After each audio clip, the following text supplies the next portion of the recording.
Buenos días. Mi nombre es Juan Guillermo Londoño Cardona, soy médico ginecobstetra, hago parte del equipo de capacitaciones del Centro Nacional de la Universidad de Antioquia.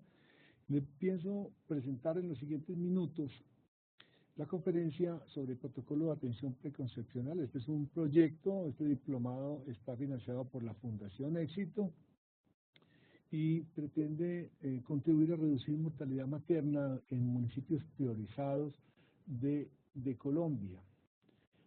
Vamos entonces a mirar cuál es el contenido y cómo implementar el protocolo de atención preconcepcional del Ministerio de Salud y Protección Social.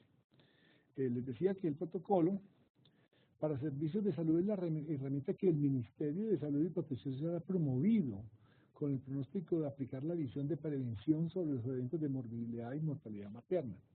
En la introducción les contaba que si bien Colombia redujo en los últimos años la mortalidad materna de manera significativa, todavía podemos hacer un esfuerzo más y podemos llevar esa reducción a niveles importantes. La propuesta del Plan Decenal de Salud de Colombia a 2021 es llevar la mortalidad materna a no más de 150 muertes maternas por 100.000 nacidos vivos, impactando todo lo que es mortalidad materna prevenible y fundamentalmente mortalidad materna por causas indirectas, que es la que podríamos entonces nosotros impactar en un proyecto de atención preconcepcional.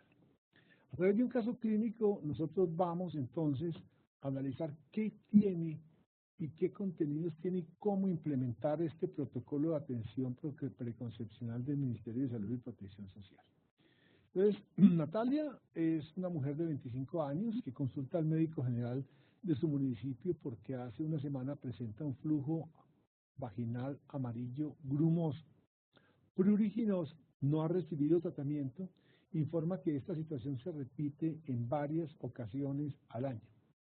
Tiene vida sexual activa hace 5 años, con anticoncepción esporádica, en ocasiones usa condón, ha tenido 3 compañeros sexuales en el último año, piensa formar pareja estable y a corto plazo buscar familia.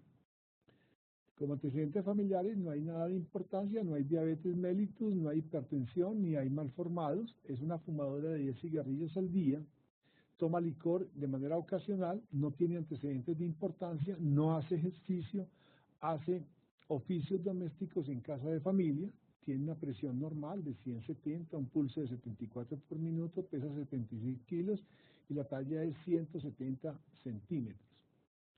La historia clínica ginecostétrica, tuvo una menarca a los 12, es grávida 0, nunca se ha hecho una citología.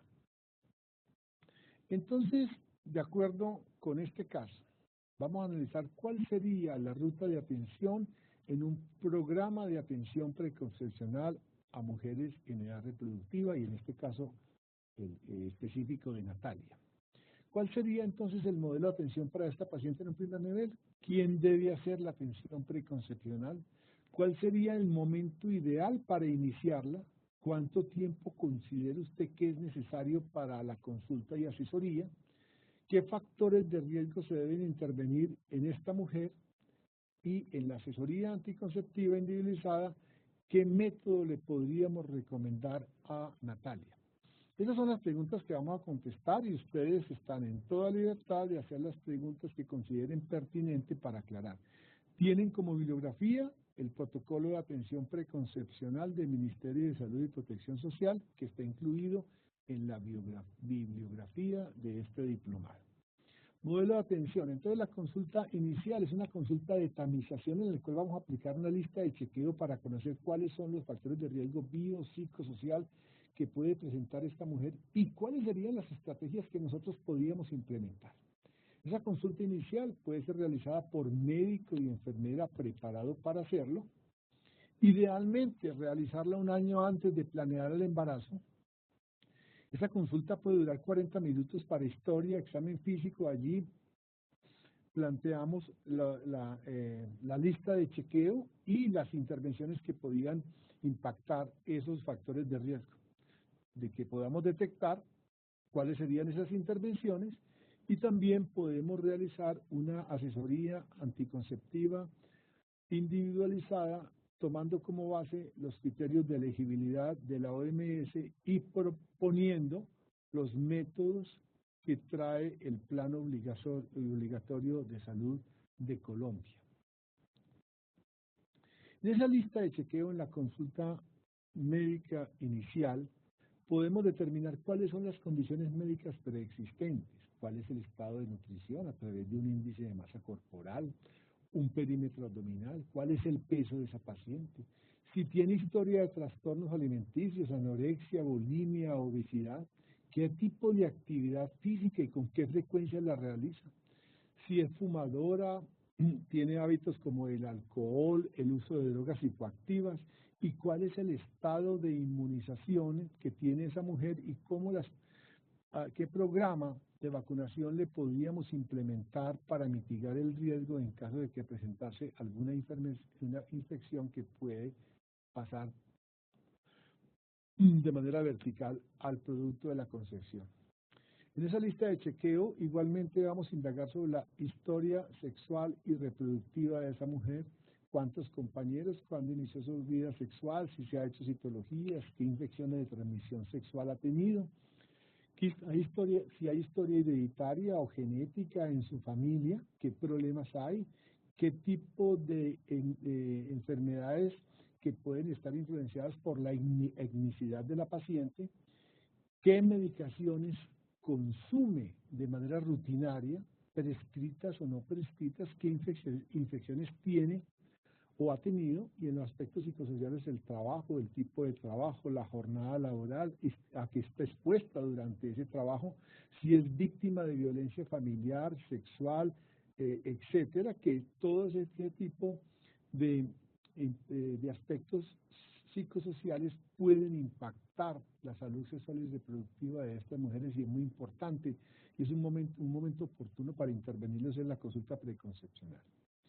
Entonces, ¿cuáles serían los paraclínicos que solicitaríamos en la consulta inicial y qué intervenciones deberíamos realizar de acuerdo con los resultados de estos paraclínicos? Entonces, miremos entonces qué paraclínico le vamos a pedir a Natalia. Siempre antígeno de superficie de hepatitis B y lo ideal es que la mujer complete las inmunizaciones, ojalá 3 meses antes de iniciar el proceso reproductivo. Es un momento oportuno para realizar citología cérvico-vaginal y la podemos realizar en un municipio y donde haya posibilidades de estudiar ADN para PDH, que eso nos permitiría conocer cuáles son, si está infectada por algún virus, un PDH de riesgo y en caso lo contrario repetir este examen en 5 años. Frotes de secreción vaginal, si está indicado, si hay algún tipo de secreción que nos llame la atención, que sea patológica, siempre glucosa en suero, hemoclasificación a la pareja, hemograma, y hacer la intervención en caso de que la paciente presente anemia. Recuerden que en embarazo una hemoglobina por debajo de 11,5 indica que esa paciente debe recibir suplemento de hierro. En zonas endémicas siempre hemoparásito por el impacto que puede tener la malaria sobre la gestación de estas mujeres. Igualmente, la inmunoglobulina para toxoplasma, si es negativo, da las instrucciones sobre el consumo de carnes crudas, mal cocidas, la convivencia con gatos, cachorros y el manejo de tierra idealmente con guantes para evitar que esa paciente tenga una infección reciente por toxoplasma que podía afectar la salud del recién nacido. Siempre inmunización para rubeola, idealmente que en los 3 meses antes de empezar el proceso reproductivo para varicela, pedir siempre una serología, una prueba rápida para sífilis y en caso de positivo hacer la intervención inmediata con penicilina. Urocultivo con concentración inhibitoria mínima. Recuerden que el urocultivo puede llevar a que la paciente presente una infección urinaria complicada o favorecer el riesgo de aborto o amenaza de aborto en estas pacientes y siempre ELISA para VIH a la pareja y dar las indicaciones en caso de que esté positivo y pasarla a un programa de atención por especialista. ¿Qué otras consultas de seguimiento o control requiere Natalia, de acuerdo con el protocolo del Ministerio de Salud? La primera consulta es una consulta de 40 minutos. La puede realizar el médico, la enfermera y hacer la lista de chequeo y las intervenciones pertinentes y, en caso necesario, remitir a un segundo o tercer nivel. Como consultas de seguimiento, se pueden realizar hasta 2 consultas o las necesarias si requeremos atención especializada. Esas consultas de seguimiento son de mínimo 30 minutos de duración. ¿Y qué vamos a hacer? Vamos a interpretar exámenes. Vamos a hacer intervenciones y vamos a hacer interconsultas a especialistas o subespecialistas de acuerdo a las necesidades que tenga esta mujer. Podemos hacer asesoría en planificación familiar de acuerdo con los criterios de elegibilidad de la OMS y un listado de medicamentos y contraceptivos del POS. De acuerdo con esos criterios de elegibilidad, le vamos a ofrecer la mejor opción a esa mujer luego de hacer la asesoría. Eso es importante porque muchas mujeres tienen embarazos con alto riesgo o condiciones de alto riesgo que podían llevar a un riesgo reproductivo elevado, y la mejor conducta podría ser ofrecerles un método anticonceptivo reversible de larga duración si los criterios de elegibilidad de la OMS lo permiten. ¿Y cuáles son las intervenciones efectivas para mejorar la atención preconcepcional y reducir el riesgo reproductivo que nosotros debemos implementar en esta paciente? Vamos a ver una por una qué podemos hacer. Lo primero es explicar la lesión potencial y recomendaciones que le vamos a dar a esta mujer de acuerdo con los factores de riesgo que tiene. Vamos a identificar condiciones patológicas preexistentes: obesidad, diabetes, hipertensión, anorexia, bulimia, infecciones preexistentes, condiciones genéticas familiares o étnicas, y de acuerdo con lo que encontremos remitir al especialista. Recuerden que en la atención preconcepcional participan en el primer nivel a través de atención primaria en salud por médico y enfermera, el segundo nivel con las 4 especialidades básicas y el tercer nivel con todas las subespecialidades y con el número de consultas necesarias de acuerdo a la pertinencia. Vamos a hacer una evaluación del estado nutricional, el peso, y si hay trastornos alimenticios, anorexia y bulimia, qué actividad física. Si la paciente presenta bajo peso, sobrepeso, obesidad, la vamos a remitir siempre al nutricionista. Recuerden que estos tipos de profesionales son fundamentales para lograr los objetivos de un proceso reproductivo sano con buen resultado materno y perinatal. Siempre vamos a prescribir ácido fólico, idealmente 6 meses antes. Iniciamos con 400 microgramos al día para prevenir malformaciones del tubo neural. Es una intervención que ha probado ser efectiva de acuerdo con la evidencia, y si venía tomando algún medicamento o ácido fólico en condiciones, en dosis inadecuadas, vamos a hacer las correcciones pertinentes. Vamos a indagar sobre hábitos no saludables, alcohol, que en este momento no se recomienda ninguna dosis de alcohol en el embarazo porque todas parecen tener un efecto nocivo sobre el desarrollo neurológico del neonato. Tabaquismo, indagar inclusive sobre tabaquismo pasivo que afecta igual o más a la mujer durante la gestación, el uso de drogas psicoactivas y derivar a programas de cesación, generalmente liderados por psiquiatra. Siempre que encontremos hábitos, alcohol, tabaquismo y drogas, vamos a liderar a remitir esa paciente de manera oportuna a programas de cesación, programas generalmente liderados por psiquiatra que están incluidos dentro de las prestaciones del POS. Miramos el estado de inmunización a través de una lista de chequeo y completamos los esquemas de vacunación que debe tener toda mujer en edad reproductiva, idealmente 3 meses antes de que inicie el embarazo. Eso es muy importante. ¿Qué vacunas preconcepcionales están indicadas? El virus del papiloma humano, ya sabemos que si bien ha habido mucha controversia, lo cierto del caso es que reduce de manera significativa el riesgo de cáncer de cervix. Vacuna de hepatitis B, la vacuna de varicela, sarampión, papera y rubéola, idealmente, como les decía, completar esos esquemas 3 meses antes del embarazo, y por ningún motivo aplicar vacunas si tenemos duda de si la paciente está embarazada. Siempre la vacuna de influenza, de acuerdo con la estación en que se encuentre, tétano, tosferina y difteria. Y difteria, inclusive, a los familiares más cercanos, que vayan a tener contacto con el recién nacido. Indagamos por antecedentes reproductivos. Recordemos que si la paciente tuvo parto pretérmino previo, tiene un riesgo significativo de volver a presentar y podemos establecer medidas para detectar a tiempo si hay riesgo de parto pretérmino, si hay cesárea previa. Recuerden que cesárea no implica siempre cesárea, excepto si se repiten las condiciones que llevaron a esa cesárea. La cesárea puede tener problemas serios para la madre, como afectismo placentario y placenta previa, que son casos importantes de hemorragia postparto y pueden llevar a la muerte de esa mujer. Entonces, indagamos si hubo cesárea previa y, de acuerdo con las indicaciones, miramos si esa paciente va a requerir otra cesárea o le podemos dar parto vaginal con una vigilancia estricta.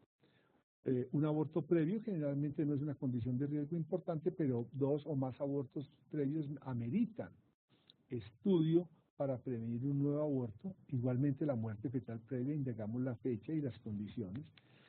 Mujeres con más de 5 embarazos son mujeres de riesgo para muchas condiciones en el proceso reproductivo, y lo ideal es recomendarle a estas mujeres un periodo intergenésico mayor de 24 meses para garantizar una buena nutrición y una buena salud materna y perinatal. Hacemos una hemoclasificación en la madre del feto para determinar si hay incompatibilidad de RH y si es necesario aplicar gamma-globulina anti-D en el momento oportuno. Indagamos cuáles son los antecedentes genéticos y familiares y las condiciones técnicas que podría llevar esta paciente. Si es una madre mayor de 35 años, que puede tener mayor riesgo de diabetes gestacional preeclampsia, cuál es la etnicidad y qué condiciones acompañan a esa etnia, la historia familiar de la paciente y muchas condiciones de carácter familiar que se transmiten de madre a hijo, alteraciones genéticas conocidas como trastornos metabólicos y obviamente la hemofilia. De acuerdo con eso, con esa lista de chequeo, nosotros vamos a remitir esa paciente al especialista, al ginecobstetra o al subespecialista de acuerdo al tema específico. Todo está incluido en ese programa de atención preconcepcional. Igualmente, como intervenciones efectivas para mejorar la atención preconcepcional y reducir el riesgo reproductivo, tenemos que tener en cuenta los antecedentes reproductivos. Si la paciente tuvo preeclampsia antes del embarazo, es muy posible que nos repita la preeclampsia. Y esa condición se repite dependiendo de la gravedad y el momento o la edad gestacional en que se presentó. Igualmente, si tiene antecedentes de familiares en primer grado, es muy importante hacer un diagnóstico temprano de la aparición de preeclampsia. Recuerden que es la primera causa de muerte materna evitable en Colombia. Y hace varias décadas no ha ocurrido nada, no se ha podido impactar la muerte materna por preeclampsia. Si la paciente tiene antecedentes de nacido de bajo peso, un peso inferior a 2.500 gramos, es importante tener en cuenta que se puede repetir y es necesario hacer un seguimiento con altura uterina y, en caso necesario, con sonografía para mirar que esta paciente no esté siendo nuevamente un niño de bajo peso o establecer las medidas necesarias para evitarlo.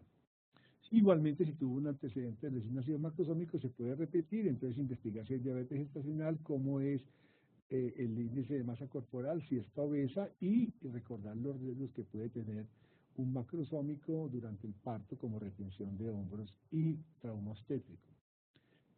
Si bien el 60% de las mujeres con hemorragia postparto no tienen ningún factor de riesgo, el antecedente de hemorragia postparto se constituye en un factor de riesgo importante para otra hemorragia postparto, y entonces establecer manejo activo del alumbramiento y un cuidado estricto del periodo postparto inmediato.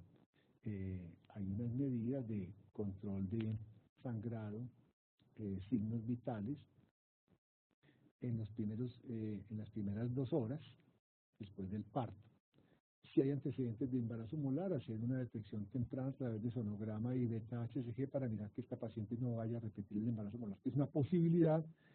Igualmente, la paciente que tuvo depresión postparto debe ir al psiquiatra para una evaluación, porque con un porcentaje altísimo estas mujeres vuelven a hacer esta condición, que es bastante grave para las mujeres y se podría intervenir a través de un manejo especializado. Miramos qué medicamentos se está consumiendo por prescripción, no prescritos o suplementos dietéticos que podrían afectar el desarrollo del producto de la concepción. ¿Qué enfermedades infecciosas vamos a tamizar? Entonces ya ustedes saben, VIH, sífilis, hepatitis B, clamidia, todos ese tipo de infecciones nosotros podemos realizar tamización en el embarazo igualmente toxoplasma, rubeola, etcétera, y 3 meses antes cumplir el programa de inmunizaciones para evitar que haya transmisión vertical de esta infección. Igualmente, medidas de prevención primaria como un lavado de manos después de cualquier intervención que realice la mujer. Aspectos psicosociales que hay que considerar. El embarazo en menor de 10 años. Hay un programa en Colombia, un protocolo de cuidados del embarazo para menores de 15 años. Indagar siempre violencia de género a través de preguntas si en el último año esa mujer ha recibido maltrato físico o sexual. Recordemos que el 15% de la población mundial tiene algún tipo de discapacidad cognitiva y sensorial, y que las personas con discapacidad cognitiva y sensorial tienen los mismos derechos que las demás personas. Entonces, también se pueden embarazar, dependiendo de su voluntad, porque una persona en discapacidad cognitiva no ha perdido los derechos. Entonces, esa persona debe ir al especialista para que haya un acompañamiento y que tomen decisiones acompañadas. Eso es muy importante. Mirar el contexto ambiental. ¿Dónde está ubicada esa mujer? ¿A qué distancia le queda el hospital? Si es necesario que esa mujer durante el embarazo llegue a un hogar de paso, ¿cuáles son las redes de apoyo y acceso a los servicios? Los hogares de paso salvan vidas, sobre todo en Colombia, que tiene un área rural tan extensa y muchas mujeres viven lejos de las cabeceras municipales. No permitir que lleguen al trabajo de parto a grandes distancias de la cabecera municipal o del centro de atención, y que por una alternativa podría ser ubicarlas en hogares de paso. Mirar si está en condición de desplazamiento, que son mujeres muy más vulnerables, si están en condición de depresión, ansiedad, y cuáles son los riesgos laborales, cuántas horas trabajan, si trasnochan, no trasnochan, a qué están expuestas durante la actividad laboral, si son víctimas de maltrato, etcétera. Todos esos factores pueden influir en el resultado materno y perinatal. Y obviamente, cuando la mujer tiene condiciones especiales de alto riesgo reproductivo, realizar una asesoría anticonceptiva, es decir, muchas veces en el proyecto de vida de una mujer está no tener embarazos para evitar riesgos, y hoy más que nunca vemos muchas mujeres que en su proyecto de vida no está quedando embarazo. Debemos ofrecerle métodos anticonceptivos de acuerdo con los criterios de elegibilidad de la OMS. Eso es muy importante, y la mayoría de estos métodos están incluidos en las prestaciones del POS. Esos métodos, esos criterios de elegibilidad de la OMS son lo más. Existen varios protocolos. Nosotros les vamos a anexar dentro de la bibliografía la última versión de los criterios de elegibilidad de la OMS para que ustedes los apliquen. Fundamentalmente la categoría 1 indica que el método se puede usar sin ninguna restricción. Y como en general estamos hablando de mujeres jóvenes en edad reproductiva, la mayoría caen en esta categoría, excepto mujeres con enfermedades crónicas, hábitos o con determinada edad que puedan caer en otra condición. Categoría 2, en el uso del método los beneficios superan los riesgos probados o teóricos. Entonces lo vamos a utilizar. En la categoría 3, los riesgos teóricos o probados superan los beneficios del uso del método, y en la categoría 4, el riesgo de salud es inaceptable con el uso del método, por lo tanto estaría contraindicado. Recuerden que el POS incluye el condón, los anticonceptivos orales, los métodos inyectables, el dispositivo y los implantes subdérmicos. Igualmente, en alguna ocasión, la anticoncepción quirúrgica, dependiendo de las condiciones específicas de la paciente.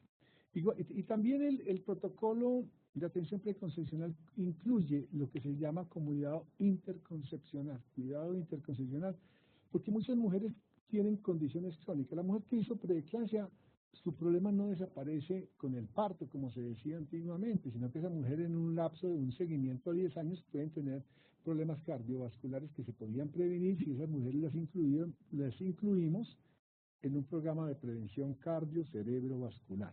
Igualmente las diabéticas, las hipertensas, las obesas, esas mujeres se benefician de programas de este tipo.